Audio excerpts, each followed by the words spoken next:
depois de muitas tentativas, a jornalista cubana Ioani Sanchez obteve o visto para sair do seu país e a sua primeira parada foi o Brasil. O senador Eduardo Suplicy, que não é de hoje defende a liberdade de expressão em todos os níveis e para todos, é o anfitrião aqui no Congresso Nacional. E nós vamos conversar sobre liberdade de expressão. Ioani, seja bem-vinda aqui ao Brasil e ao nosso programa. Muchísimas gracias y especialmente este programa tiene mucho que ver conmigo. Ciudadanía, soy una ciudadana. Gracias. Obrigado.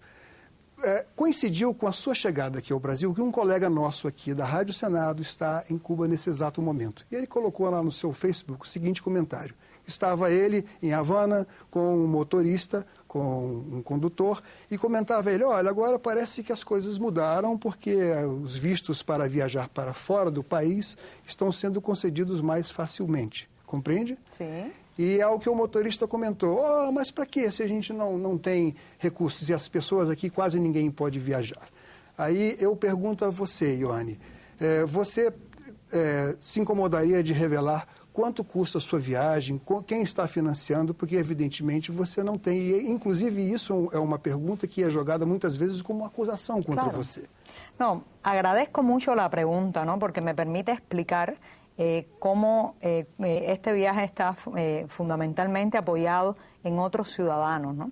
Por ejemplo, he venido a Brasil gracias a la solidaridad infinita de Dado Galbao, el productor del filme documental Conexión Cuba-Honduras. Dado a través de Internet y con otros bloggers y personas de las redes sociales, recopiló el dinero para pagar mi boleto en clase económica, por cierto,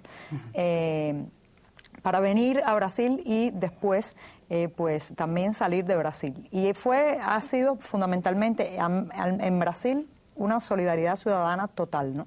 Con mi tiempo aquí, alojamiento, alimentación. Después viajaré a Europa, donde voy a participar, entre otros eventos, en un festival de cine que organiza Amnistía Internacional. Esta organización que vela por los derechos humanos costeará mi estancia, la transportación y, claro, el boleto de avión de ida y vuelta de América a Europa y de regreso. Después voy a España, donde el Congreso de Tecnología y Redes también costeará mi tiempo allí. Del lado de acá del Atlántico estaré llegando a Nueva York, donde un grupo de universidades me han invitado a hacer una charla, conversaciones, debates, y ellos correrán con los gastos, ¿no? Después voy a la Florida, donde tengo una hermana que hace 1 año y medio no puedo dar un abrazo.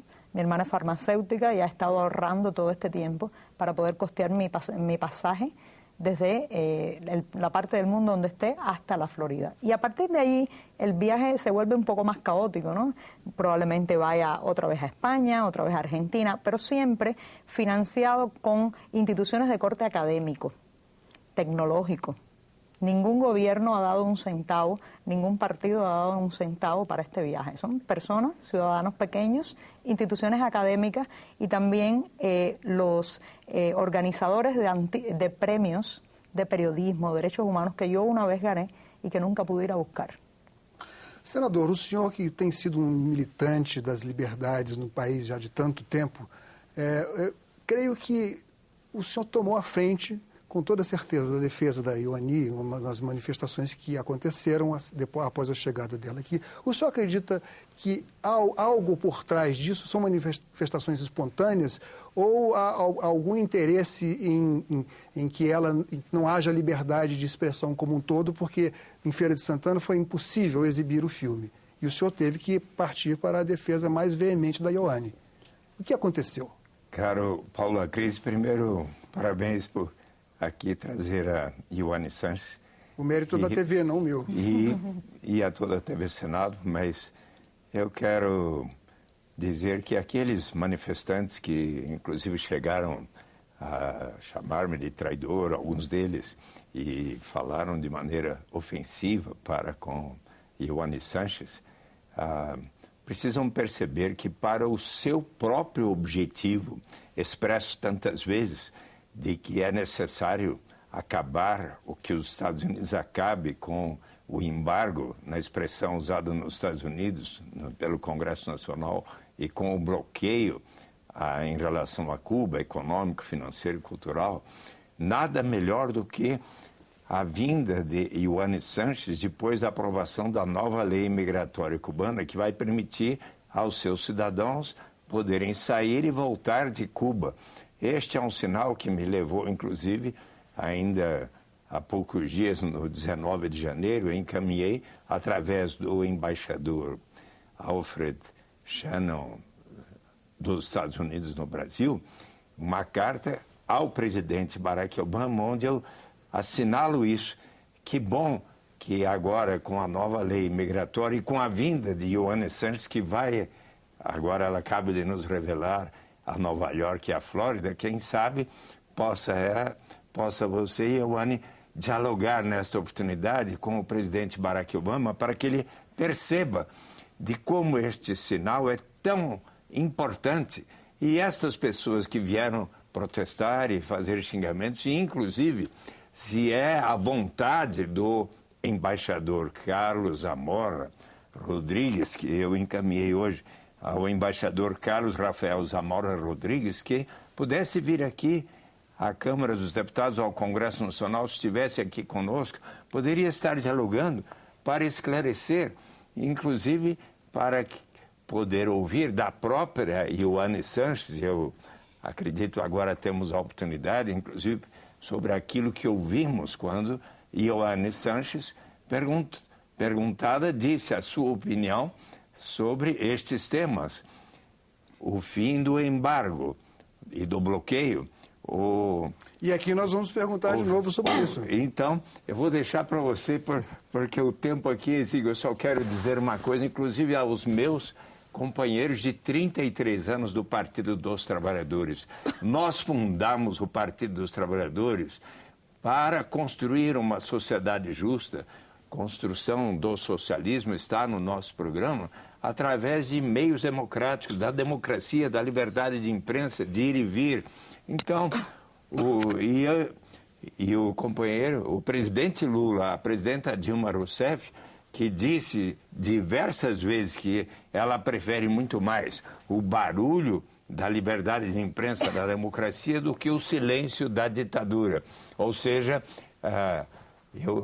eu tenho a convicção de estar batalhando por aqueles que são os propósitos e anseios do Partido dos Trabalhadores. Então, eu tenho a certeza de que o presidente Lula, a presidenta Dilma, que fez questão de dizer que o governo brasileiro deu o visto para que Ioane Sanches viesse aqui, que ela está achando muito positivo este diálogo. Obrigado, senador. Ioane, você é claramente uma dissidente do regime cubano, mas é preciso que fique bem claro se você contesta algumas das realizações que são traduzidas em números. Por exemplo, na saúde e na educação. Cuba conseguiu reduzir a níveis mínimos a mortalidade infantil e conseguiu alfabetizar, em tempo muito rápido de tempo, quase toda a população, e conseguiu avanços enormes nessas duas áreas. Significa que você contesta essas realizações do regime? El sistema de salud pública y de educación pública en Cuba alcanzó un nivel determinado, especialmente con el subsidio soviético. En los años 70, 80, gracias al dinero y al apoyo de la Unión Soviética, Cuba pudo desarrollar una infraestructura educativa, una infraestructura médica, que ahora mismo ya no funciona de la misma manera. Hay muchos problemas materiales, hay inconformidad entre los trabajadores del sector de la salud y el sector educativo, en torno a las condiciones laborales, a los salarios, incluso mucha inconformidad que tenemos un hijo en las escuelas cubanas sobre el tema, por ejemplo, exceso de doctrina, de ideología, también las propias limitaciones materiales de las escuelas que han disminuido mucho la calidad educativa y la calidad de los hospitales cubanos. Es cierto que todavía hay una gran infraestructura, que cada niño cubano tiene una escuela, pero yo pienso que la Cuba futura tiene que plantearse mantener esa infraestructura de gratuidad en parte, pero eliminar la política del concepto de la educación y la salud gratuita. No quiero nunca más que un gobernante de mi país diga, cállate, porque tienes salud y educación. Y por otro lado, decimos la calidad de ambos servicios, porque la situación ahora es muy deteriorada. Entonces, por un lado, hay que conservar un poco de lo que hay, pero mejorarlo y que no tenga un costo político. Com permisso, você é a favor, então, da privatização da saúde? Que sea privatizado? Yo pienso que debe existir siempre una salud pública garantizada para los más desfavorecidos o para todos. Si además quieren existir clínicas privadas, no me parece nada mal. Pero la existencia de una salud pública extensiva, yo pienso que tiene que ser una conquista que se mantenga en la Cuba futura. Uma pergunta para o senhor que tem a ver com a atividade básica da Ioane. O senhor navega também na internet, é frequentador, sabe que isso mudou profundamente as nossas vidas, né? A existência da rede social.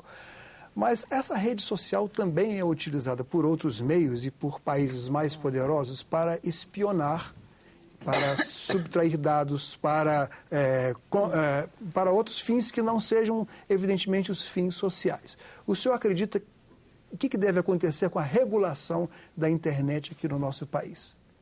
Eu acho que é muito importante que se assegure a liberdade de expressão e a possibilidade de nós estarmos aprendendo com a infinidade de oportunidades que agora existem.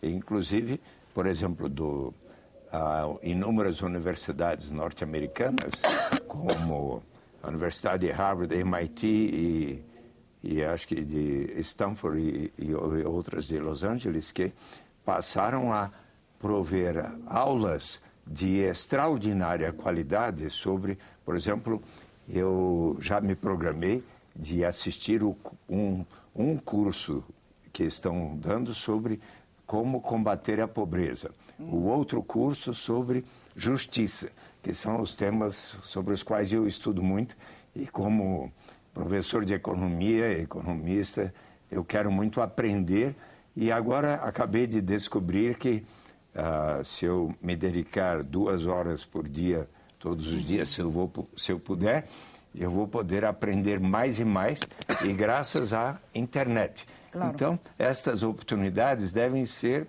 multiplicadas e que bom que nós agora estamos tendo, inclusive para acessar o Google, acessar a UOL e todas as fontes de informação, porque isso nos possibilitou uma extraordinária comunicação com todas as pessoas, inclusive no Brasil. Quando eu cheguei aqui a primeira vez em 83 como deputado federal, em 91 como senador, eu recebia sobretudo cartas, telefonemas, conversava com as pessoas, mas hoje, através da internet e de e-mails, eu recebo dezenas, centenas, às vezes eu recebo mais de 1000 e-mails por dia comentando tudo que faço aqui.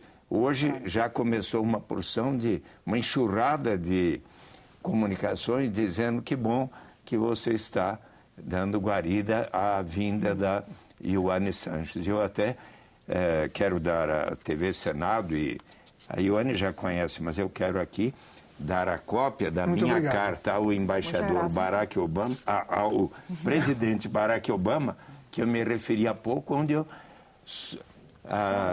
falo para que ele aproveite esta oportunidade para acabar com o embargo de Cuba, fechar a prisão de Guantánamo e dar anistia aos 5 prisioneiros cubanos, personagens do Fernando Moraes nos últimos Soldados da Guerra Fria. Ioane, você não teme que com o fim do embargo americano, que aconteça algo tão diferente como a corrida dos cubanos ao consumo, que a economia americana de tal forma se torne tão poderosa e tão dominadora que acabe tomando conta, transformando Cuba em algo parecido com o que ela era na época de Fulgêncio Batista? Yo no tengo ese miedo, Confío en que en mi país hay gente talentosa, con deseo de emprender. Hay capital humano dentro de Cuba para enfrentar un cambio a la democracia sin perder la soberanía nacional, ¿no? O sea, no tengo el temor de que nos convirtamos por el simple hecho de abrir a la pluralidad y a la libertad. No tengo el miedo de que nos convirtamos en un apéndice de Estados Unidos. Es cierto que habrá comercio. Es posible que en las calles de La Habana habrá McDonald's, pero también habrá comida de la India y comida de Japón, bien, y comida brasileña. Entonces, la globalización, la entrada también del mundo es muy necesario para enriquecer la cultura y la economía cubana. Claro está, es una cuestión de los políticos del futuro, de los políticos de la Cuba democrática, regular todo eso para no ser invadidos por productos que podríamos hacer en nuestro propio país. Pero no tengo el temor de eso. Vamos voltar então à internet. A internet que é um território no qual você sofre uma série de acusações. Uma das acusações que veiculadas pretensamente, supostamente no Wikileaks, é que a entrevista que você, as perguntas que você mandou para o presidente Barack Obama não teriam sido respondidas por ele, e sim por um escritório de interesses dos Estados Unidos sediado em Cuba. Outro assunto que tem a ver com redes sociais, você tendo 80 mil seguidores no Twitter, você tem apenas 32 em território cubano. Como você responde a isso? Bueno, en relación con la entrevista a Barack Obama, yo envié 2 cuestionarios. Uno a Barack Obama, otro a Raúl Castro, con 7 preguntas precisas y muy similares, ¿no? Pasaron los días, nunca pensé que iba a responder, y un buen día tocaron a mi puerta y era un funcionario de la Oficina de Intereses de Estados Unidos y traía las respuestas. Inmediatamente, cuando yo di a publicar las respuestas, la Casa Blanca confirmó que la entrevista era de Barack Obama. O sea, no es una ilusión de mi mente. O sea, los propios portavoces de la Casa Blanca confirmaron la entrevista. Ahora, ¿por qué la entrevista ha sido atacada con esta crítica? Porque la entrevista muestra una política de Estados Unidos hacia Cuba diferente de lo que dice la propaganda oficial. La propaganda oficial nos quiere hacer creer que Estados Unidos es como el lobo de los cuentos infantiles. Y cuando los ciudadanos cubanos tienen alguna crítica, inmediatamente papá Estado nos asusta con el lobo de los cuentos infantiles. Barack Obama en esa entrevista llega a decir algo muy importante, que no tiene ninguna intención Estados Unidos de invadir Cuba. De ahí que la entrevista es negativa para la propaganda oficial porque destruye un mito. Y esas críticas. Ahora bien, todo presidente tiene un equipo. ¿Qué pasó? Nosotros los cubanos estamos acostumbrados a que Fidel Castro lo hacía todo. Era el ministro de Agricultura, el de Cultura, el presidente, la persona decisiones monocráticas. Exactamente. Entonces, cuando ven un equipo de trabajo donde el presidente consulta una entrevista, recibe recomendaciones, hay un movimiento de esa información, dicen, no lo escribió Barack Obama. Pero para mí fue una lección importante esa desclasificación de Wikileaks. Es decir, el presidente norteamericano trabaja en equipo. Ahora bien, en relación con las otras críticas de las redes sociales, se especula, se dice que, por ejemplo, en la red social Twitter, yo compro seguidores. Para nada. Eso es absolutamente falso y se puede probar tecnológicamente que es falso.